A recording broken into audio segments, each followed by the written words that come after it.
I wish the big bad builder's time was running out, but apparently it still rolls on. As ever, welcome to Cladding Matters with Hamish McClare of Sergeant Gray and, of course, Steve Day of the Building Safety Scheme.org. Now, today, as ever, we're talking about stuff which will hopefully rile you up and get you interested and questioning. Remember, critical thinking is what we're trying to inspire here. So today, beyond cladding, what about inside the buildings? Hamish, would you start us off? Well, it's one of those interesting things. One of the great things about cladding, of course, you can't see beneath it until you lift it off. And then, of course, you can find out all sorts of other things which aren't correct at all. However, when you walk through the door of a building, it's a different story. And when you walk into certain places, I mean, Royal Archives being one of them, you can see straight away, bloody heck, where's the fire doors? But apparently it's perfectly all right according to the council. There's nothing wrong with the place. Well, the modern fire is intelligent enough, knows to where to stop, you see. That's how it works, you see. Greenwich Council trained the fire itself. Wow. That is an achievement. Prometheus is finally under control. Go. Oh, well, I mean, that's an obvious one. However, what we do have internally, because the big challenge was relative to that particular cladding which Norwich came out. But of course, what we do have, we have floors separated from floors. We have one flat separated from another flat, rooms separated from other rooms. If there's a challenge with the cladding, because somebody's been cutting corners, it strikes me there could also be ways of cutting corners internally, which, if not looked at, could prove to be as equally dangerous as the cladding on the exterior, if that's not fitted correctly. And so that's what we're speaking about, because it's all very well to say, let us go forward with rightly or wrongly. I mean, the idiotic thing, of course, we're going forward with a standard which is totally unacceptable to either people offering mortgages or the insurance people. As far as the council are concerned, that's perfectly all right. It doesn't really matter. It's just the residents who have to suffer either the cost or obviously the danger within. But it's the internal aspect which is being ignored in many, many cases.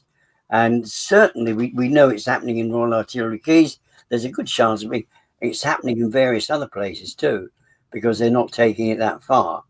Because we've heard in the news that cladding is the thing. So cladding they will work on. So, Steve, thank you for that, Hamish.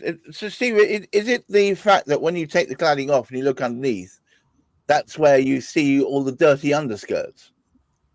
Well, that's right. And just to give you a flavour, there's a building called Richmond House, and Richmond House didn't have cladding issues. It was to do with internal compartmentation, and also it was under 11 meters. And the government's been saying, "Oh yeah, we've got a building safety program for these high-risk buildings, all above 11 meters."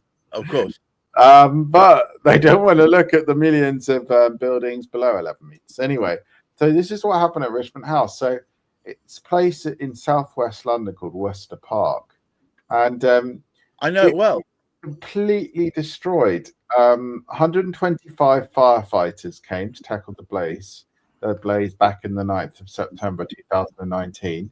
60 residents lost their homes, and an independent investigation after that concluded that there were basic construction errors. And this is what they wrote.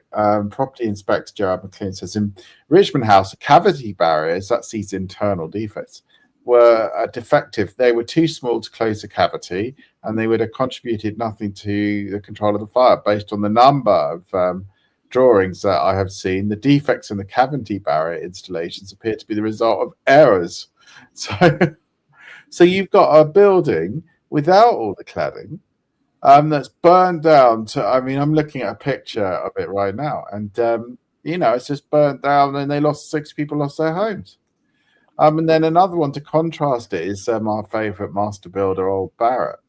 So there's There's a building over in Croydon called Cityscape, and the developer, because of internal errors, had to then put down another £30 million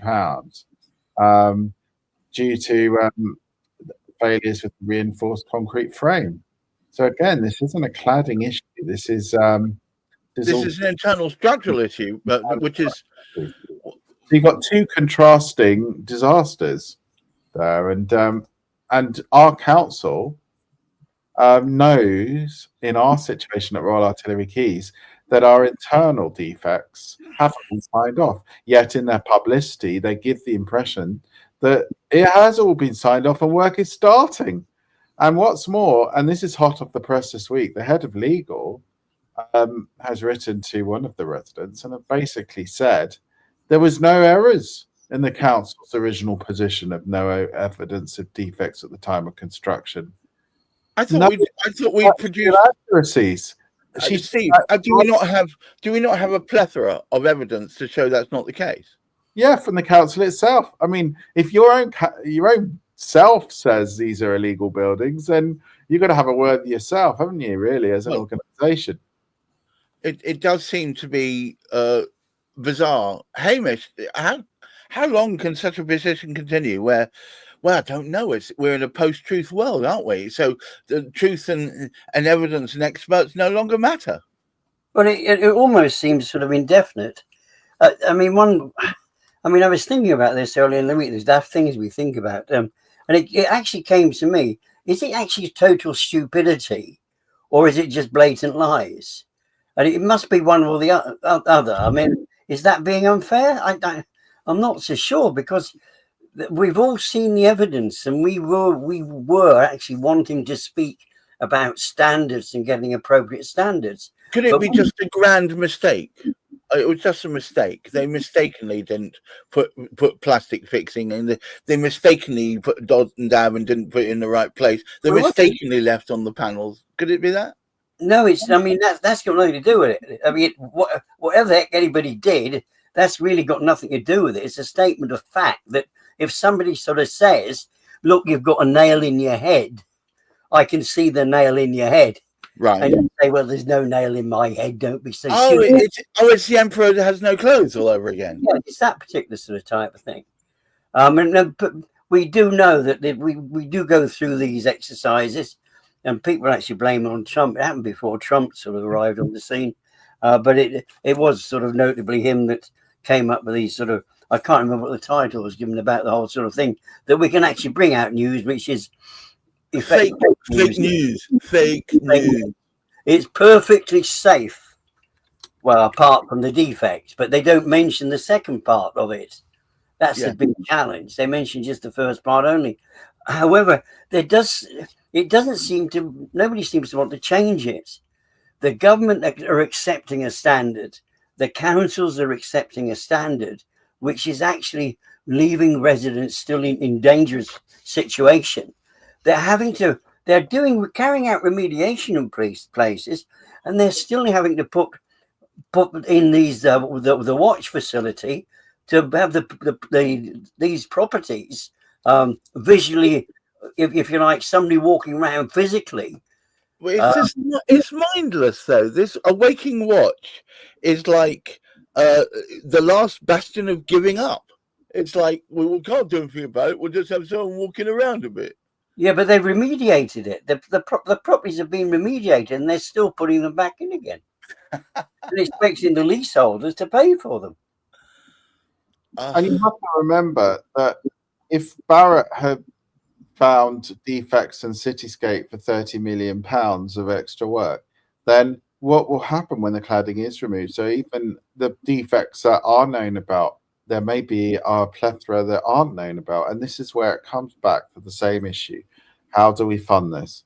And who is accountable? And unfortunately, the current situation is the leaseholder is. They don't want to say that. They don't want to say that. They've got all of these building safety pieces of legislation, but ultimately they've watered down the standard. They've got the councils to deny all the defects. They've got the builders to say, well, we trust what the fire engineer says, and we're going to leave all the flammable panels on. We're going to ignore the internal defects and only do above the front doors in our case. And you're going to be left with the danger and the cost. And that's what is going on. That's what we will be challenging. And we're looking at doing a potential judicial review now of the council's false position, because this is about our society. It's moved beyond building safety. And I think if a council can make an official finding based on no provable evidence, and then double down on it, and then put letters through the doors of everyone in a 1,000 people block, and then double down on it with a big news item on the website sharing their mistruths, and they can't be challenged. And we've now had 2 formal complaints raised. They've both been rejected at the first stage, saying they've dealt with the matter. Every single time they haven't dealt with the matter, and have push more untruths, as you guys know, as you've walked through this and I'm very grateful for it. But this is now about local authorities, councils lying, and I will use that word because they're now basically saying they've dealt with the matter, and that's just not true. And hang on, to deal with the matter, it means you need to take the questions as applied to you and respond to those questions. And the responses, instead of responding to the questions, is we dealt with the matter. That's not the case. But they never say how they have.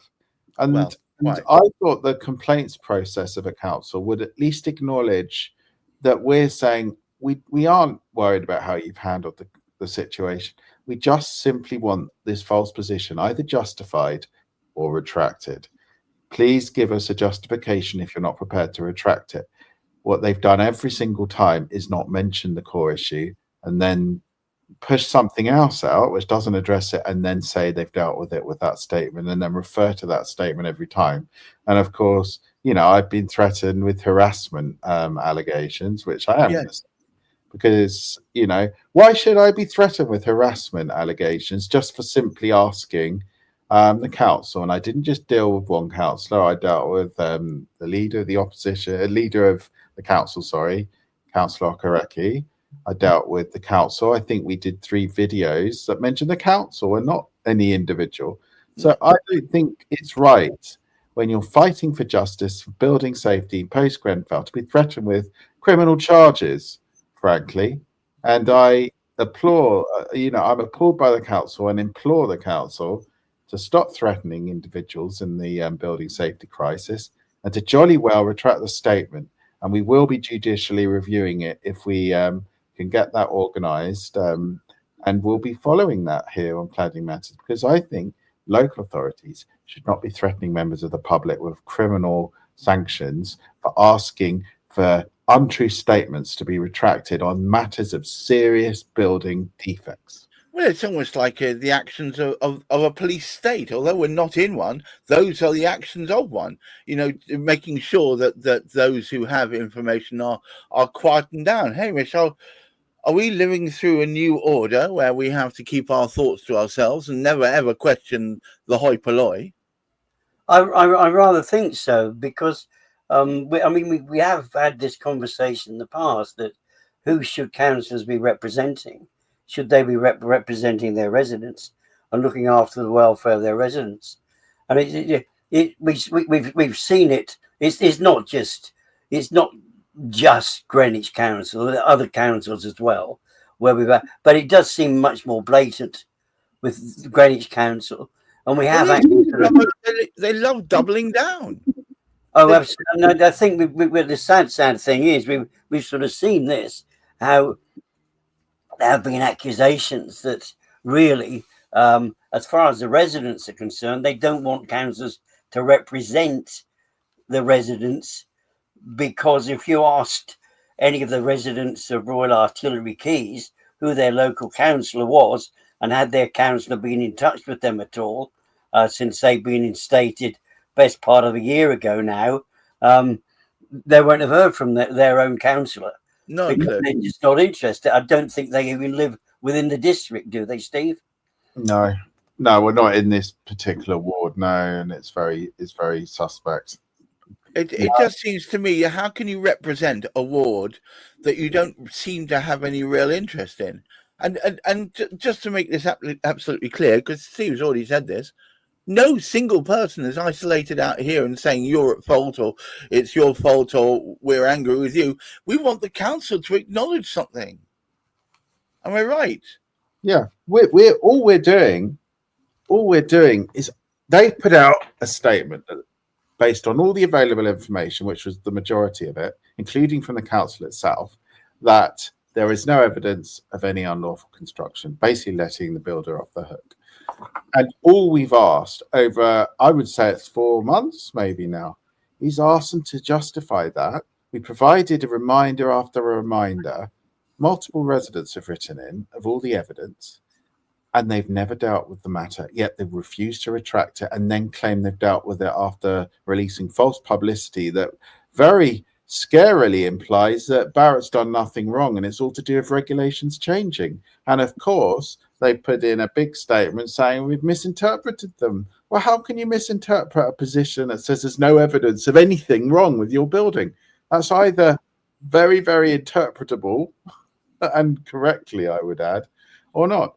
You know, people can understand that. And, you know, and just for this last week, one of the residents has just questioned again and again the head of the legal department there, director of legal, and she doubled down yesterday and said that there's no factual inaccuracies with the council's position. So not only have they dealt with the matter, she's now saying that there's no factual inaccuracies with the no evidence of unlawful construction, even though the council says there's loads of evidence of unlawful construction in 2019. So apparently that's not wrong at all. This is the head of legal doubling down. I don't understand it. I mean, when it's written in black and white, it's uncontrovertible evidence. You can't argue with it. It's there. Unless they're saying it's been made up. Someone's mocked it up and it's never really happened at all. Is that what they're saying? Yeah, but the problem is you just have to look. It's very simple stuff. There's a fire door that's meant to be between the lift and the stairs. Go and see that. Is there a fire door? Do you think there ever could have been one? Why was it removed? And the building owners have also written to me and said it was never there. So, you know, it's just simple stuff. That's the problem for the council. You come and see if there's a fire door there, Mr. Councillor, and that's it. Yeah, it's a big problem. And we're talking about internal defects. Let's bring it back to that. So an internal defect is a hole in a wall, right? Right. A crack, a structural issue. These are very easily found, and you can get an endoscopic camera with a fire engineer, and he'll put it through a wall, you know, make a small hole and through a wall, and he'll tell you how many of that there is. And the problem is very simple. If there's holes between we call them compartments, but they're like a shoebox, and a shoebox around your flat, right? And I think Matt Hodges Long used that term, didn't he? Yeah. Very helpful. And if you've got a hole in your shoebox, smoke and fire will get in from the other flat. And because a flat's got a load of appliances that can cause huge amounts of fire, you don't want the fire from one flat going into another. And that affected Grenfell. It clearly affected Richmond House. And that is what we're dealing with. And you can see from the government's response to the building safety crisis, they're really prioritising only cladding. And they don't really want to discuss building defects that are internal, because they know that's potentially a much bigger bill. And oh, crumbs, we didn't mention the Olympic Village, and we're talking about internals. Don't forget, the Olympic Village has also got internal defects up to the tune of £432 million. You know, so that's maybe Barratt's not so bad with their 30 million, but maybe it's a bigger development. Who knows? But what I'm saying is there's a huge bill, and it's not something the government particularly wants to put their hand in their pockets for. And you'll see no real sort of non-cladding remediation scheme anywhere. It's all sort of like pushed down, and under 11 meters, like Richmond House, well, you pay for it yourself if you want to fix it. You know, this is where we are. It's a crazy scenario. Hamish, would you care to take us home, please, sir? Well, two things. It's just a reminder, and with Steve's last words there, who is actually going to pay for it? Well, building safety scheme is all about looking into that. Yeah. We haven't had the opportunity to have that aired sufficiently in either of the sort of houses, whether they be the House of Lords or the House of Commons. Yeah. And it really does sort of make one wonder if we have insufficient funds to cope with what is construed to be the cladding issues at the moment. What is going to happen once we get underneath? What is going to happen once we drop below 18 meters? What is going to happen when we start looking at internal defects when we get away from the cladding? I can't remember. I mean, Steve has probably got the numbers, but I'm sure they inspected something like 4 flats and found something like 32 problems with those sort of 4 flats. Did they not, Steve? Was it? Was those? I think it's in the hundreds. Oh, right, it was in the hundreds. Yeah. They only looked at 4 of them. So what are you going to actually sort of find?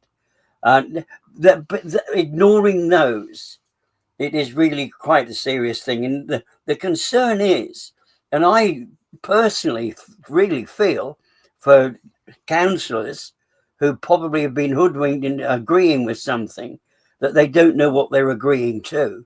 Because these defects, if we, as a consequence of the statement of any council, which then enables a fire to break out and people to die, building to be completely sort of wrecked, are that council responsible? Of course they are, because they haven't chosen not to respond to it or take notice of it. And it was big criticism of what was going on at Grenfell.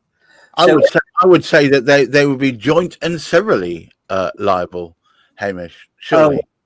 I would think so too. But I mean, these are legal matters, but really speaking about it from a human perspective, moral perspective, are we going to be integrous about this, or are we just going to pretend that it doesn't exist and hope that it goes away?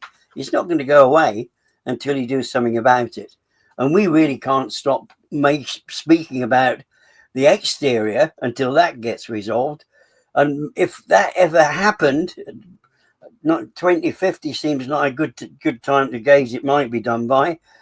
We then go look at the internals. But then we have to look at it. How often does that cladding need to be replaced once it's been replaced? Once it's been remediated, whether it's unsafe or not, is it not going to need remediation yet again in another 10, 20 years' time? Wow. So I guess my last supplication is to Greenwich Council, either the people at the top or the others who may have voted without having checked. Please bear in mind that by agreeing to effectively state no fault to be found, you are leaving these buildings open to a fire which could take the lives of innocent people, which will be on your conscience. And I would hope that you would see that is not a good place to be. I absolutely appeal to you to change your position on this and agree with your own findings previously that there is a case to answer, and then deal with it as you should do in the public domain. Thank you so much, Steve Day, for taking time out of your very busy schedule to help promote these ideas. And Hamish McClay, our Lord and Master, who helped put together this in the first place. Thank you for your honesty and your integrity. And I would say, I'm looking at you out there, Greenwich Council. I'm looking for you to show integrity at this time. Please, I'm asking nicely. I'm being kind. I'm being pleasant. I'm speaking with nice words here and a big smile. Come on now. Come forward. Show your integrity. Show your moxie. Come ahead. Make this right. Until next week, keep your feet on the ground. Keep reaching for the stars. And in the midst of all this nonsense, please do look after your mental health. Until the same time next week. Bye-bye. There's a tale about some folks with hammers and some nails. They'll plunge through the moon, but their word always fails.